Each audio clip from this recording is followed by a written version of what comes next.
একেবারে গাছের টুসটুসে আম, পাকা আম যেটাকে বলে, একেবারে গাছ পাকা।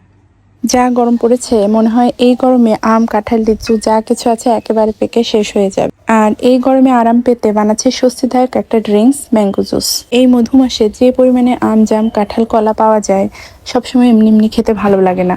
সেটা যদি একটু জুস করে খাওয়া যায় তাহলে কিন্তু বেশ ভালো লাগে, আর স্বস্তিও পাওয়া যায়।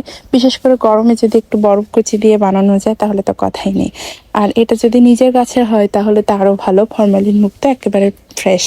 তো গাছের আম যেহেতু পেকে গিয়েছে, একেবারে গাছ পাকা আমও পেয়ে গিয়েছিলাম, তো ভাবলাম আজকে এটাই জুস করে খাই। কারণ যে পরিমাণে গরম বাইরে, সেক্ষেত্রে আমি ঠান্ডা ঠান্ডা এই জুসটা বেশ স্বস্তি দিবে।